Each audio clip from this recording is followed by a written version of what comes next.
अभी पहले हमने शेक्सपियर के पहले स्टडी की थी। आज हम जॉन मिल्टन के पहले स्टडी करेंगे। जॉन मिल्टन का सबसे फेमस प्ले है पैराडाइज लॉस्ट, जो कि 12 बुक्स पे होता है। और इसमें जो पैराडाइज लॉस्ट है ये ब्लैक फेरिस में राइट की गई है और इसे एपिक पोइम कहा जाता है। और ये जो होती है ये 2 ग्रुप में सिविल वार होती है। पहले हम इसके करैक्टर को सीन कर लेते हैं, फिर इसकी हम समरी स्टार्ट करेंगे। जो ये सिविल वार होती है, गॉड ऑफ फादर और गॉड द सन, ये 2 ग्रुप में होती है, गॉड ऑफ द फादर और गॉड द सन।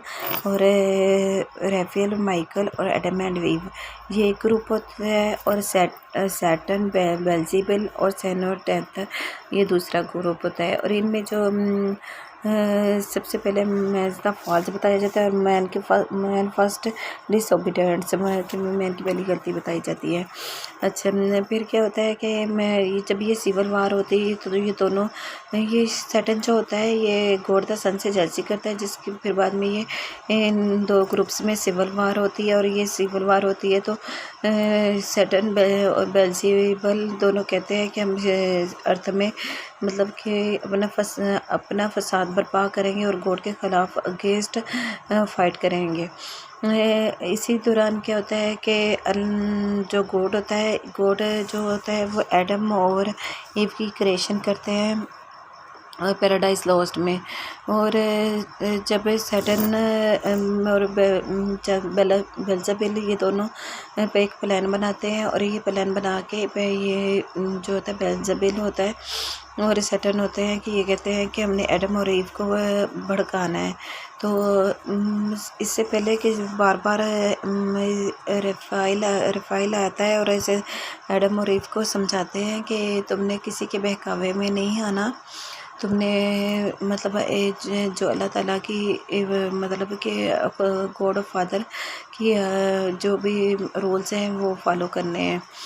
तो बेल्जेबुल हमको वैसे सारी बातें बताती, ये भी बातें बताता है कि क्रिएशन ऑफ अर्थ और क्रिएशन ऑफ बर्ड, हर चीज़ की क्रिएशन के बारे में बताता है। तो रफ़ेल इसे बार बार मतलब एडम को और ईव को आते जाते समझाता रहता है। अब क्या होता है, सैटर्न ने एक दिन सैटर्न पैराडाइज लॉस्ट के पास से गुजर होता है और ये मतलब सांप की शक्ल में जाता है और पैराडाइज में इंटर हो जाता है। ये जब पैराडाइज के अंदर इंटर होता है तो इसको बहुत ज़्यादा इम्प्रेस होता है पैराडाइज से और इसे बहुत ज़्यादा जेलसी होती है और बहुत ज़्यादा उसकी खूबसूरती को देख के इम्प्रेस होता है। ये कि वहाँ पे देखता है कि ईव बैठी होती है। जो एडम जो ईव है ना, इसकी एडम जो होता है ना बहुत ज़्यादा मतलब कि इंटेलिजेंट होता है और एडम की रिप को कहते हैं, पसली कहते हैं। इसकी जो क्रिएशन होती है ना ईव की, एडम की रिप से की जाती है। तो अब क्या होता है कि ईव वहाँ पे बैठी होती है, वो वहाँ पे बैठी होती है।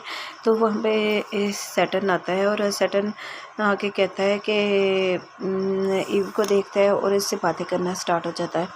और जब ईव पहली दफ़ा उसको देखती है तो देख के हैरान होती है कि एक सांप होके वो कैसे बातें करता है। और वो ट्री ऑफ नॉलेज के पास खड़ी होती है ईव।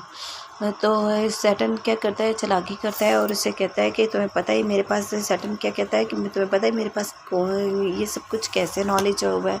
ईव को जब वो ये कहता है कि तुम्हें पता है मेरे पास कैसे नॉलेज हुआ है, तो वो कहते हैं कि नहीं, मुझे नहीं पता कि तुम्हारे पास इतना मतलब कि ऐसे सब कुछ है कि तुम एक सांप हो के कैसे बातें कर रहे हो। तो कहता है कि ये जो तुम जिस दरख्त के पास खड़ी हो ना, ये इसे ट्री ऑफ नॉलेज कहते हैं। अगर इसके फल खा लिया जाए तो इस इंसान के पास बहुत नॉलेज आ जाता है। और जबकि गॉड ऑफ फादर जो होते हैं, इन्होंने एडम और ईव को सबसे पहले एक ट्री ऑफ नॉलेज के पास जाने से रोका था और इसके फल को खाने से, ट्री ऑफ फ्रूट भी कहा जाता है, इसके फ्रूट को खाने से स्टॉप किया था। और सैटर्न को इस बात का नॉलेज था और सैटर्न ने ईव को बहकाया और कहते हैं कि तुम्हें पता है, वो कहती तुम कैसे बातें करते हो सांपों के, कहता है ये ट्री ऑफ नॉलेज की वजह से मैं करता हूँ। वो बहकावे में ईव आ जाती है और जैसे ही मतलब उसका फ्रूट उठाती है और तोड़ के खाती है तो वो मतलब कि उसके सारे अज़ा जो होते हैं वो ज़ाहिर होना शुरू हो जाते हैं, जो पर्दा होता है वो ख़त्म हो जाता है। तो वो इसे बहुत शर्मिंदगी होती है और एडम आता है, एडम को पता चलता है, एडम को इस जगह पे पता चलता है कि ईव ने गलती कर ली है। वो एडम जो होता है ईव के से अलग नहीं रह सकता, ईव से वो बहुत ज़्यादा लव करता है और उसमें से बहुत ज़्यादा वो उसको अट्रैक्शन फील होती है। वो भी फिर वो वही फ्रूट जो होता है खा लेता है।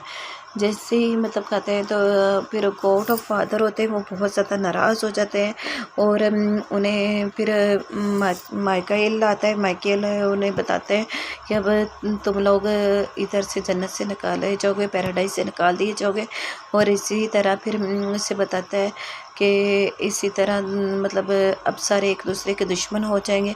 फिर अब उन्हें बता दिया जाता है कि इसी तरह एक ही कश्ती होगी, उस पर एक फैमिली बचा ली जाएगी और बाकी सब फिर इसी तरह बाकी भी सारे क्या स्टेप बाय स्टेप सारी चीज़ें बताता है कि इसी तरह दुनिया एक दूसरे के दुश्मन होगी और फिर इस तरह क़यामत आएगी, इसी तरह सारी चीज़ें बताता है।